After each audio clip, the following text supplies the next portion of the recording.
right, good afternoon. Welcome to another podcast recorded by Fulcrum, the commentary and analysis website for the ISEAS Yusof Ishak Institute. And today we have with us a very distinguished speaker, Mr. Drew Thompson, and we are going to talk about the implications of the recent Taiwan Strait crisis and the implications on Southeast Asia. Now, Drew Thompson is a public intellectual and researcher who is very well known in Singapore and this part of the world.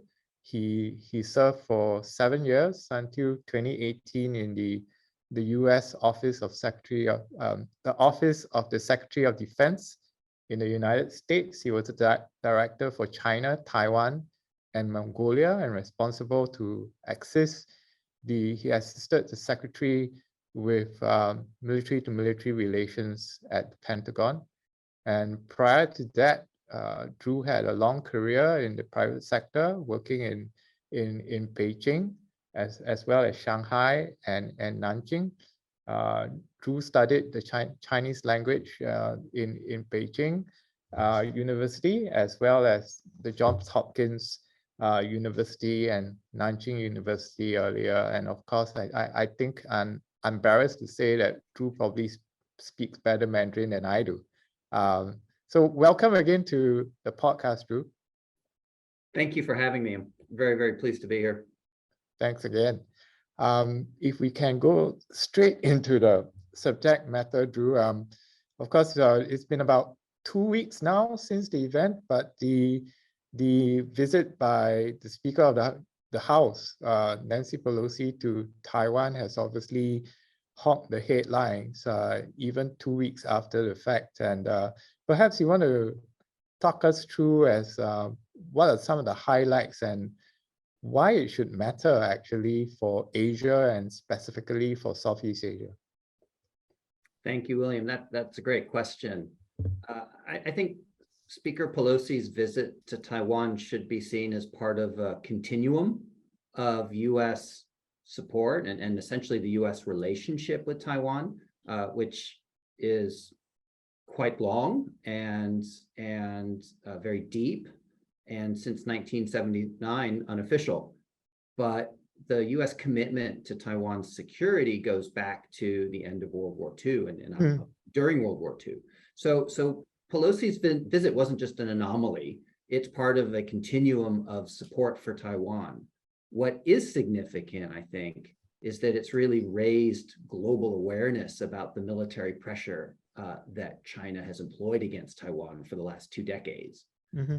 And China's military, of course, has been undergoing a basically 20-year-long expansion and modernization drive that's the largest of any country since World War II. Taiwan has been the top focus of PLA military modernization efforts. It's the core focus of what they're preparing to fight for.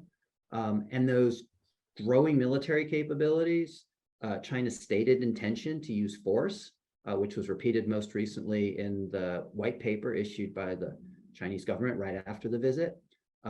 The commitment to use force to settle its political dispute with Taiwan, its willingness to use all forms of coercion, diplomatic, economic, informational, as well as military, really compels the U.S. to respond by reassuring Taiwan. And there's a number of ways the U.S. does that. It does that through arms sales, which are very visible. It does it through things like high-level visits, like Speaker Pelosi's 2 weeks ago. But I think what's most important and what really drives the U.S. is that it's signaling its resolve. It's signaling its commitment to stand up to China and to support its allies in the region. And Taiwan is a very big part of that network. Thanks for that. Thanks for that great introduction. Just before we go into kind of the importance that the Taiwan crisis holds for Southeast Asia. Perhaps you want to address the question, Drew, about, should we say, who did it first kind of question? I think you know what I'm talking about. The Chinese are saying that the reason why they are conducting this series of exercises around Taiwan is provoked by the US actions, the high level visit by Speaker Pelosi, the arms sales. Whereas if you go to Washington and you listen to the analysts in the Beltway, they will say that, well, it was China who started this whole crisis to begin with, with the use of force, coercion, and a threat of using force against Taiwan. So, I mean, I know you're American, but you at the same time you are independent, right? You're an independent observer. So how do we resolve this question between the China and the United States saying that the other side started it first? Well, I mean, anyone who's grown up with a sibling close to age kind of knows that that's a conversation that goes nowhere. Yeah. I mean, I learned more about international relations theory from my brother when he screamed once, Mom, he hit me. And I said, no, I hit him back first. So you have an escalatory cycle. You have a security dilemma. Exactly. And again, the U.S. Republic of China relationship goes back to World War II, when the U.S. and the then Kuomintang Chiang Kai-shek were allies in the effort to combat Japan. And then during the Cold War, obviously confronting China up until the switch in diplomatic recognition in 1979. So how far do you want to go back to say who started it? The PLA has undergone a military modernization process starting at about the year 2000, when Jiang Zemin began reforms, and basically got the PLA out of business of making money and into the business of fighting. And its budgets increased, averaging about 10% per year. And that military expansion essentially created a security dilemma that then caused concern in the rest of the region. And this is, should we say, a natural phenomena when one state becomes more powerful and other states then have to respond in kind to protect their own security. Now, obviously, China can make a perfectly good argument that the U.S. presented a threat to its security with its military presence, which has been pretty well rooted in the Western Pacific since the end of World War II. And China's claims of containment, a century of humiliation and victimization at the hands of an oppressive West are all part of China's narrative about justifying the importance of a strong military in a wealthy country. So I don't think it's helpful to say who went first, because it really is a continuum. I mean, it's worth noting that Nancy Pelosi is not the first Speaker of the House to visit. Rich visited in 1995 at the height of another crisis. So what you see is essentially a U.S. effort to reassure Taiwan in the face of growing pressure and coercion. Whether China's growing pressure or coercion is the result of its dissatisfaction with political progress in the cross-strait relationship or U.S. support for Taiwan is absolutely debatable. I think that's a great way of encapsulating the crisis, Drew, especially your reference to your sibling, your social intercourse with your sibling, should I say, in your earlier days. And I think what you said about that this Taiwan question goes back even to 1949, even earlier. I think sketching out the systemic kind of issues arising from the Taiwan question, recognition of Taiwan, switching of the diplomatic recognition from Taipei to Beijing. Those are issues that will always be in the background until we see the issue resolved. But of course, what your reference to security dilemma, where one side's attempts to improve its defensive posture, is interpreted differently by the other, I think is an excellent way of actually introducing it. Perhaps now you want to switch on to the question. So to somebody in Indonesia or Thailand or in Cambodia, our listeners who are listening in, why and how is this Taiwan crisis important to Southeast Asia and to Southeast Asians? I mean, that is a good question. And of course, it's relative. Taiwan's importance is relative to each of those 10 Southeast Asian ASEAN partner states and their relations with other countries. And I think you always have to caveat that Southeast Asia is diverse. There are converging and diverging interests between each state. So it's always, in my experience, dangerous to talk about it as a monolith, but I'll attempt to do that. And I think Southeast Asian states do have fairly considerable interests in Taiwan. Obviously, it's not the same as a U.S. interests. U.S. has implied, if not explicit, security commitments to Taiwan that Southeast Asian states don't have. The economic interests that Southeast Asian states have with Taiwan are relative to their economic relations with China. But I think you can break it down essentially into political interests, economic interests, and security interests. And the prospect of a cross-strait conflict essentially creates unavoidable risks in all three of those domains should tensions cross into the point of conflict. And I think politically, clearly it would cause tremendous political consternation in Southeast Asian states who see themselves as squeezed between US and Chinese competition. So, the mantra, of course, not choosing sides becomes more and more difficult as the conflict heats up. In some cases, the use of force to settle political disputes runs directly counter to Southeast Asian interests. At the very least, it's a pretty clear violation of the Treaty of Amity and Cooperation. And it's essentially a political nightmare for Southeast Asian states.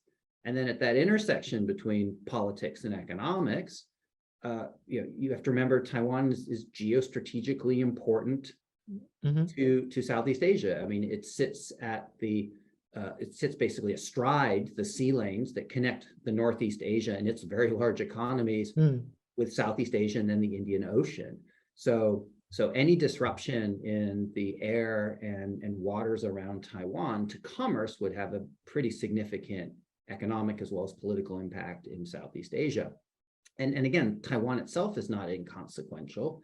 It's the 23rd largest economy in the world. It's a critical part of supply chains. It's more than just integrated circuits. It's computer technology, ICT goods. It's a major OEM component supplier to factories all over the world, including in China. So it's a key part of global supply chains, and disrupting that would have pretty major economic impacts. So conflict would disrupt those sea lanes, manufacturing supply chains, transportation costs would increase. There'd be shortages of goods and generally inflation being driven. And of course, that's a political issue as well as an economic one. I think another key political economic issue is there's a fairly large number of Southeast Asian citizens from Indonesia, Malaysia, elsewhere, Vietnam, resident in Taiwan. I think the Taiwan Ministry of Labor estimated that there were over 718,000 Southeast Asian citizens working in Taiwan prior to COVID.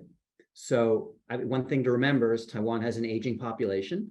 It has a manpower shortage, a labor shortage, and it's helping to make up that gap, just as Singapore does, with migrant workers. And they largely come from the Philippines and Indonesia, and I think Vietnam as well. So in the event of a conflict, those are fairly large number of citizens who would be in the middle of a conflict zone. Never mind the impact on remittances and the economics of those jobs being lost, and the money flows back to the home economies. So you've got economic, political, and then of course security.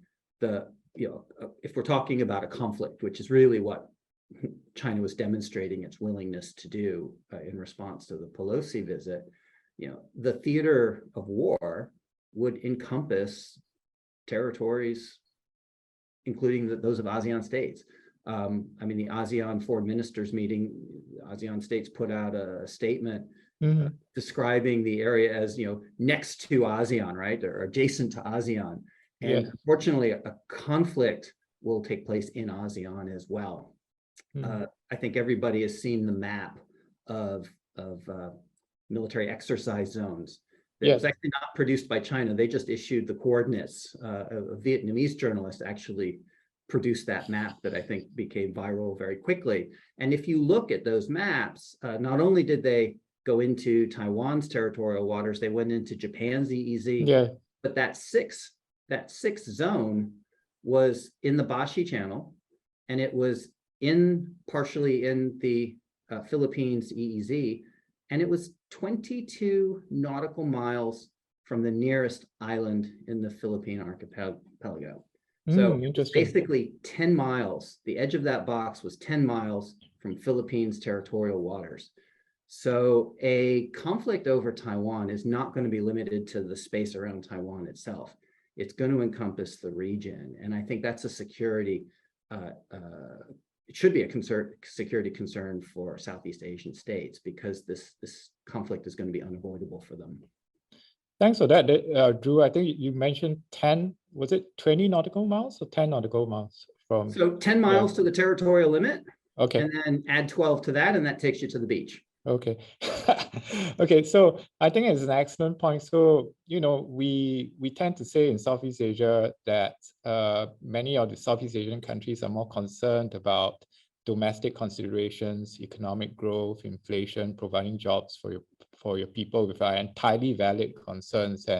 And I think ASEAN itself has enough challenges on its plate at the moment, in terms of COVID and the issue of Myanmar, the problem of Myanmar, and of course, the ensuing competition between China and the United States. And Taiwan is an issue that, it's just another challenge put on the plate of ASEAN. And I think, like you noted, it was actually quite interesting that at the ASEAN foreign ministers meeting, that they issued a statement on developments in the strait, in the Taiwan Strait, which is the first time ever that ASEAN has issued a statement. And I guess the bottom line is, as you said about the Bashi Channel, whether they want it or not, whatever happens in Taiwan is going to affect Southeast Asia, whether you like it or not, on all the dimensions that you mentioned: political, economic, and strategic. Just moving right along on our question. PM Lee, Prime Minister Lee Hsien Loong, speaking at the National Day rally on Sunday, was telling Singaporeans to get real because of the geopolitical competition that we see. And he says that even with the President Xi and President Biden planning to meet sometime in November, it's unlikely that, the two sides will kind of ease tensions and see eye to eye going forward. So as somebody who has worked at the Office of the Secretary of Defense and somebody who's actually researched on the area for a long time, do you see any off-ramps, Drew, in the competition that we see between China and the United States today? Well, I think, there's always off-ramps, but the reality is they're unlikely. Mm-hmm. I think there's perhaps there are always ways out of a conflict, but I think as Bismarck once said, wars are easy to start, they're very difficult to stop. So I think of the off-ramps that may exist, none of them are particularly palatable to Beijing or Washington. The Chinese Communist Party has staked its legitimacy on Taiwan, and the achievement of Xi Jinping's China dream very much is predicated on unification with Taiwan. And the white paper that was issued less than 2 weeks ago, I think, made that explicit. So furthermore, China's also doubled down on using military force to prevent independence, as they say, and to achieve unification if it's not going to happen peacefully. And there's no indications it's going to happen peacefully. There's almost no support in Taiwan for unification with China right now. So Taiwan is not going to willingly unify peacefully with China. The people of Taiwan don't want that. China is very much fixed in its approach, and using force to settle that political difference is very much fixed in their policy toolkit. So those off ramps are really unlikely. On Washington's side, I mean, I think there's very strong bipartisan support in Washington to defend Taiwan and maintain the current status quo and cross-strait stability. But I wouldn't mistake that for somehow like tying the president's hands, because that's not really what drives policy, nor is it how leadership is defined. But I think there are maybe two factors that shape the Washington approach. And the first one, of course, is China's military expansion, focus on the use of force against Taiwan, the threat, really necessitates those continued demonstrations of support for Taiwan to reassure and balance against those threats. And again, that's partly because U.S. policy is, again, predicated on creating space for Beijing and Taipei to negotiate a peaceful resolution to the satisfaction of people on both sides of the strait, particularly the people on Taiwan. And that requires the U.S. to provide enough support so that Taiwan can negotiate from a position of relative security, never be absolute. So I think to build that durable agreement, the U.S. has to provide the sort of support that's an anathema to Beijing's position. I think the second factor is that China is constantly challenging U.S. credibility in the region, describing the U.S. as a declining power, trying to create seams with U.S. allies. And I think that further necessitates U.S. demonstrations of support for its allies and partners. And that's done through statements, legislation, some symbolic acts, arms sales, of course, and things like visits to Taiwan, as Speaker Pelosi did, and the governor of Indiana is doing as we speak, though he's arguably doing it more for economic reasons. So it's really more and more important as China does more coercive acts beyond the military, the informational, the diplomatic. It's really important for U.S. to continue to visibly demonstrate its support for Taiwan in the face of that pressure and coercion and aggression, because it's a signal not just to Taiwan, but to all of the U.S. allies in the region that the U.S. and Washington are prepared to stand up to China when they're being aggressive. So in some ways, Taiwan is the canary in the coal mine for U.S. credibility and commitment in the region, and that makes it impossible for the U.S. to simply back off and call it an off-ramp, because it would mean essentially the end of the U.S. alliance network in the region. I think a good way of saying it is Asian countries caught in this Taiwan Straits crisis are kind of between a rock and a hard place, as in a ROC and a hard place. I'm sorry for the pun, but I think it just occurred to me. But Drew, so you mentioned the kind of intractable kind of questions, Chinese pushing against US credibility and the US having to kind of assert its credibility, which is really important because countries like Australia, Singapore, they've continually stressed the importance of American engagement in the region and how it's important even for the region, not just for the economics, but of course for the geopolitics. Now, President Biden has mentioned 3 times that, when asked, that the United States will kind of intervene in a military dimension in defense of Taiwan. And I think this has not been lost on China. This has not been lost on a lot of regional analysts. And of course, with Nancy Pelosi's visit, the Chinese are saying that the Americans seem to be pushing really hard on the question of Taiwan. But perhaps you want to explain to our Southeast Asian listeners, and perhaps our Chinese listeners, if they are listening in, as to, there's a clear separation between the US Congress and the executive branch, which is the White House. Is there any way in which this can be explained effectively to our Southeast Asian friends and Chinese friends, that there's nothing that the Biden administration can do to actually stop members of Congress like Nancy Pelosi from the trips, the trip to Taiwan that she carried out 2 weeks ago? It's difficult to explain that. Chinese government, like most people, you tend to mirror image and you tend to assume commonalities. I think it would be a mistake to compare the Chinese Communist Party and the Democratic Party and try to compare their cohesion. So I think the relationship between President Biden and Nancy Pelosi is both political and personal. They have a long history in politics together in the same party, but at the same time, they both have very different prerogatives. They have different power bases. I think obviously as the Speaker of the House, she has greater status, greater authority, greater power within the legislative branch. But I think Chinese audiences look at her and say, well, she's the number 3 in the hierarchy of the US government. She's the head of the Congress. I mean, that's similar to the head of the National People's Congress, and therefore she should be on the Politburo.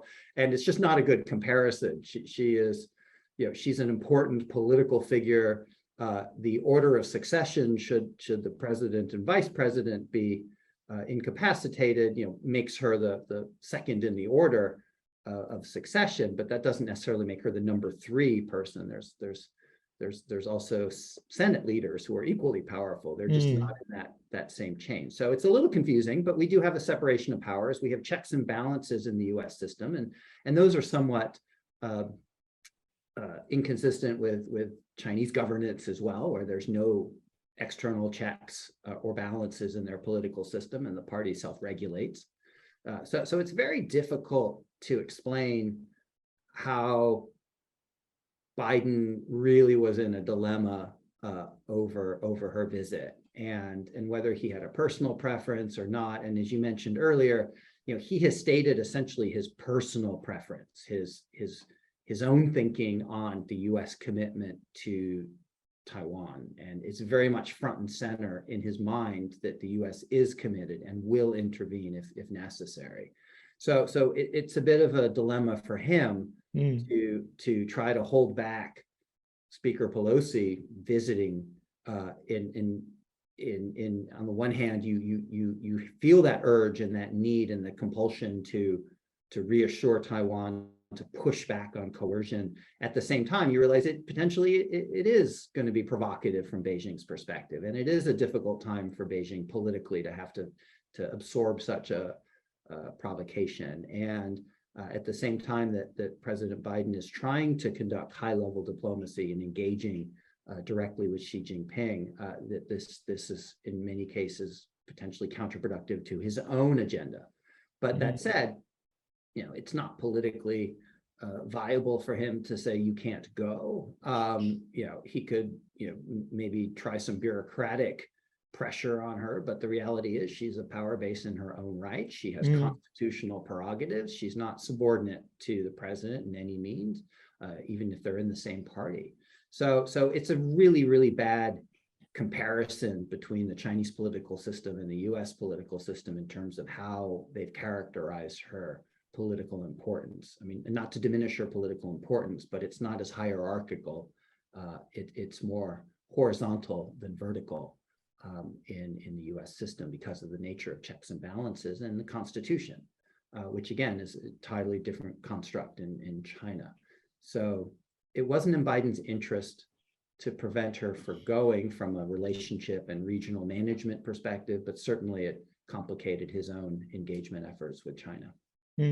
I think the term that has been used is that the US Congress is co-equal with the executive branch, and like you say, there's nothing that President Biden could have done to actually stop Speaker Pelosi from going to Taiwan.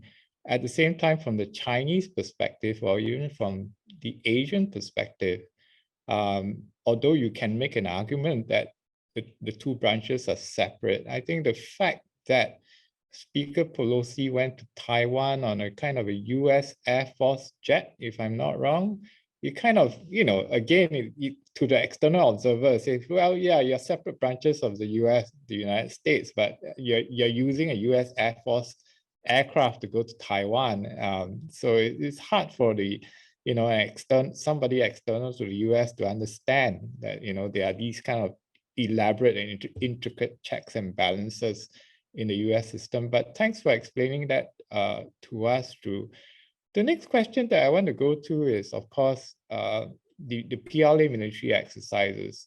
Again, there are a lot of theories out there, but one of the theories is that the elaborate exercises that we saw, the six zones, military exercise zones that you talked about, Drew, that China effected after the visit by Speaker Pelosi, it could be argued that China had already had these plans in place. And some people are saying that these plans are kind of a prelude to kind of a future blockade of Taiwan. So whether it's kind of provoked by Pelosi's visit or not, China already had these plans, and the plans are for a future blockade of Taiwan. And some people are calling this a kind of a new normal in how China handles the problem of Taiwan. Do you think this will raise the risk of miscalculation in the Taiwan Strait? Okay, I count about 12 questions. Okay. In there. So let me try to unpack a few, and I'll leave the miscalculation to the end. But okay. you may have to prompt me to go back to it. So on the military exercises, I think you had a number of things going on at the same time. It's important to remember that the PLA, like any military, trains regularly. It plans and executes military training exercises. The PLA exercises every summer, and it has historically for many, many years. Mm-hmm. It does it in the summer for a couple of reasons. One, the weather is good. I think the weather being good also makes it useful as a coercive tool against Taiwan. It creates a degree of complacency and maybe uncertainty about whether this is a prelude to an actual invasion, the mobilization aspect of an exercise. So doing it in the weather window is important, but it's also part of the conscript training cycle. Historically, the PLA, which has about 800,000 conscripts serving a 2-year tour, and they've reformed the process multiple times. Generally, in the fall, the conscripts are demobilized, or half of the cohorts demobilized. So summer training exercises is really a capstone training activity for its conscripts.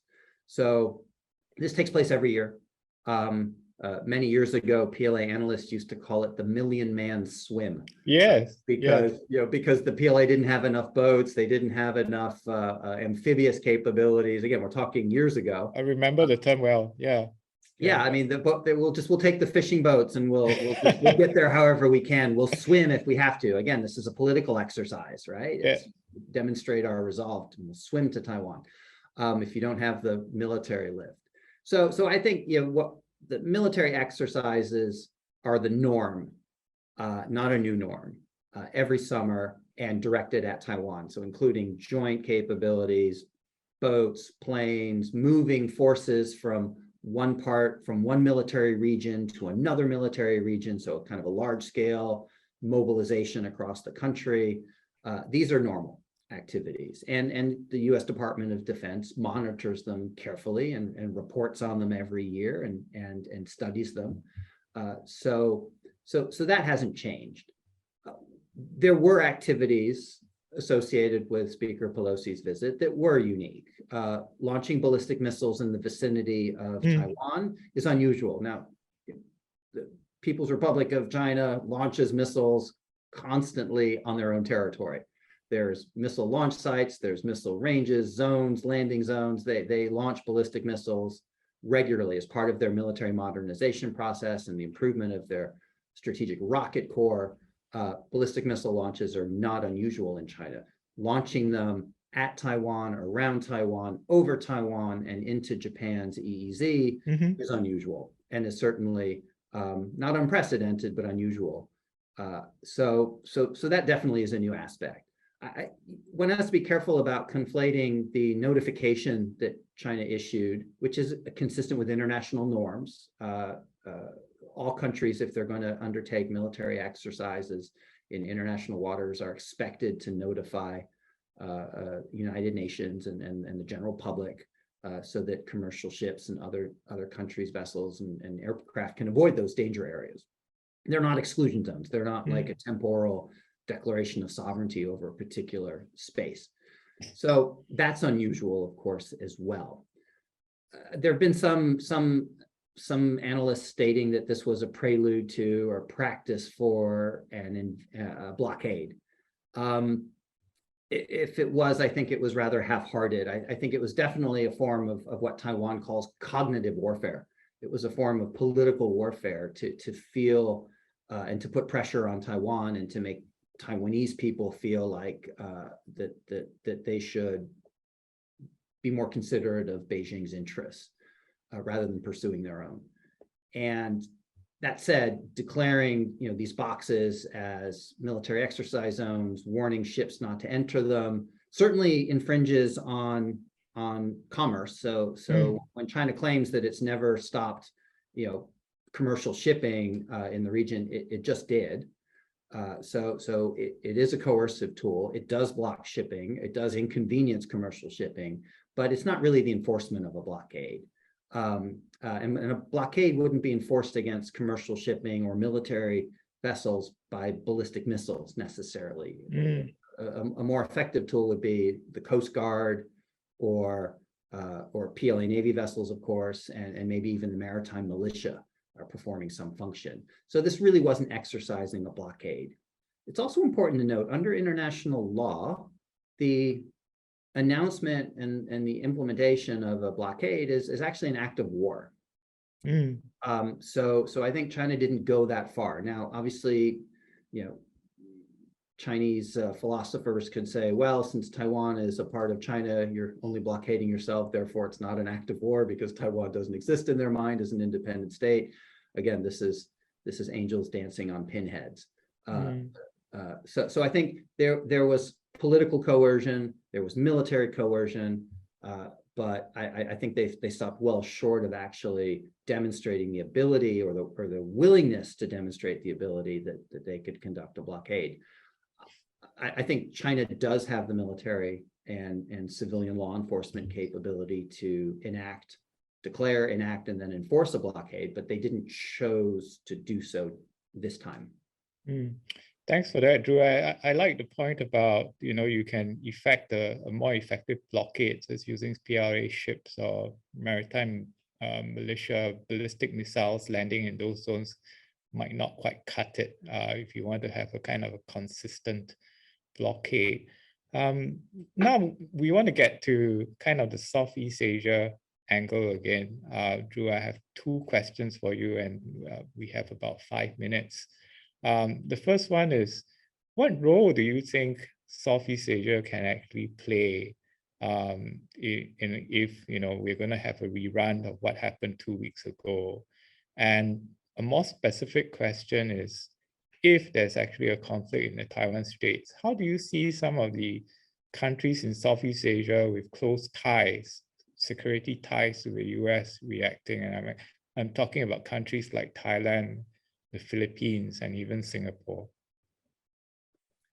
So thank you. I think the way you structured those two questions is also pretty important, because there's a sort of a pre-conflict phase where we are now. You can call it gray zone or what have you, where you have fairly intense, comprehensive, coercive activities going on, diplomatic, economic, informational, military. But then you have the potential for crossing over into a conflict, an actual armed conflict. And they're two very different phases. They're two very different situations. So in this phase, it's very clear that Southeast Asian states, I think for the most part, have chosen not to play a role. Southeast Asian policy positions, again, I'm being very general here, they're most often articulated as negatives, what they will not do, not choose sides, not interfere in other countries' internal issues. Vietnam has its 4 no's, no alliances, no choosing sides, no foreign troops. So it's really based on the negatives, not what they would do. And I think they're preserving, some decision space for should they be forced to make decisions. I mean, the reality is there's no one grand decision. It's a lot of little decisions. I think for the most part, many Southeast Asian people, I mean, not just leaders, would prefer this doesn't happen, right? They kind of wish it away. And, but what Nancy Pelosi's visit has done is really changed the notion of the conceivability of a conflict. So, I mean, in the practice of political risk, risk is a function of probability and impact. And I think we've known all along that the impact of a Taiwan conflict on Southeast Asia would be tremendous. But what's changed with the Pelosi visit is our sense of probability, and it's increased in people's minds. So Southeast Asian states would obviously prefer it's not happen, but it's becoming increasingly cognizant of the possibility of it happening. So certainly you mentioned earlier whether or not Southeast Asian states are paying attention, and you mentioned that Prime Minister Lee discussed it in his speech on Sunday night, in the National Day speech. That's a pretty key indication that they're very cognizant of it. The Deputy Prime Minister in his first major interview, also expressed his concerns about rising antagonism and the risk of the U.S. and China. He used the term sleepwalking into conflict, and several people have written that. Yeah. I actually argue that the U.S. and China are not sleepwalking into this. They're actively preparing for a conflict. But eyes wide open. yes, no, I think the two sides are preparing for competition and the prospect of potential conflict. But if the U.S. and China are sleepwalking, then maybe Southeast Asia is sitting on the couch because they're not yet ready to make those choices because they don't have to. And I think that's really important to note. You asked, what would Philippines do? What would Thailand do? What would Singapore do? And that's going to be highly dependent on situations and conditions, right? What's the escalatory dynamic between the U.S. and China over Taiwan? How does Taiwan military itself perform is going to be a factor, and is maybe an unknown in many people's eyes. How and what will the U.S. expect of its partners in the region? What's Japan's role going to be? And I think that's increasingly leaning towards intervening and supporting a U.S. effort. Australia obviously is leaning more into active deterrence to prevent the outcome. But Southeast Asia is in a different place. They're not prepared, nor do they necessarily have to contribute to deterrence efforts before a conflict. They're not ready to try to impose a cost on either Washington or Beijing for continuing down this path. The question will be, when it moves into a conflict, what will be expected of them? What will their cost-benefit analysis be? What kind of pressures will China put on them?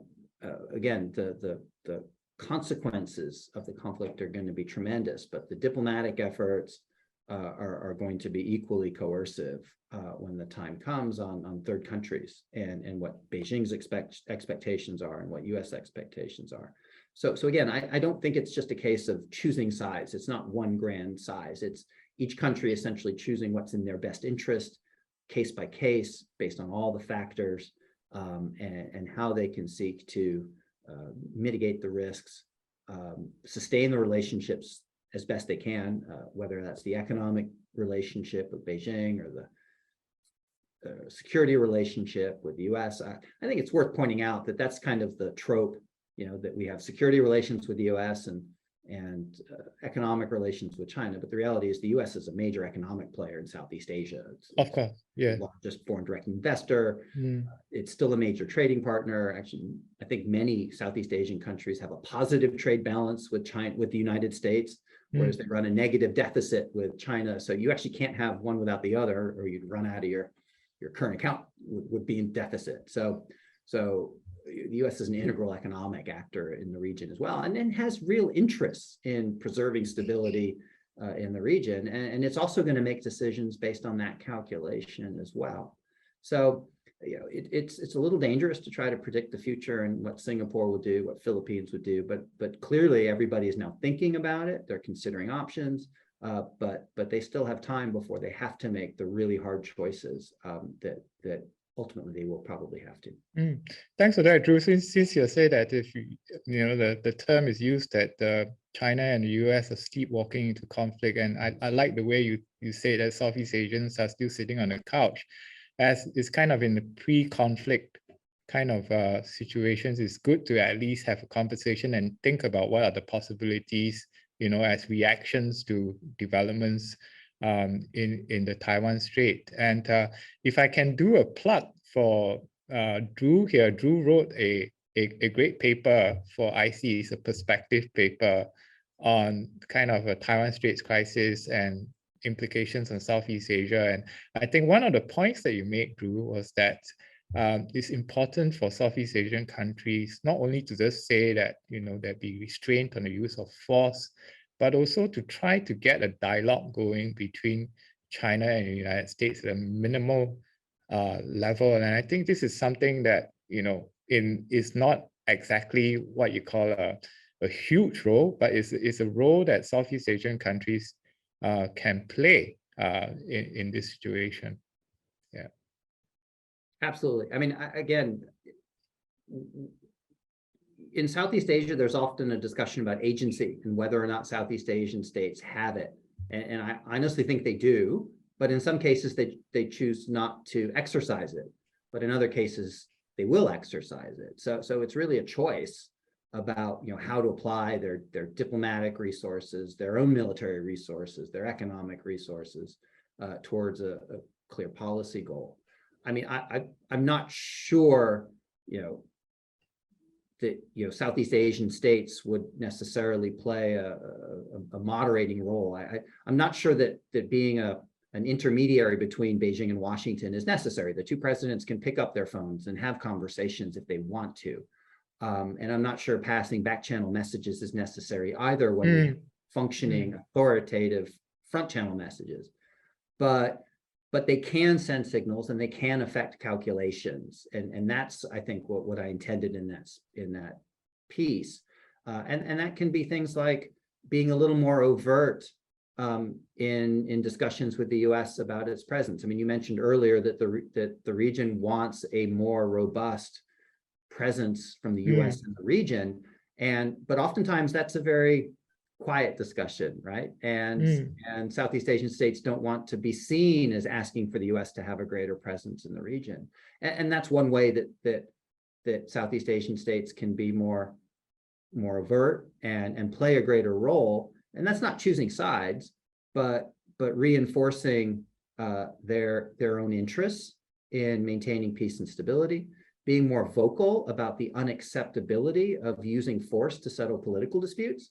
I think Singapore should be commended for standing up and imposing sanctions on Russia, which was pretty unprecedented for Singapore because it violated their interests. It violated international norms. Large countries shouldn't bully smaller ones on its periphery.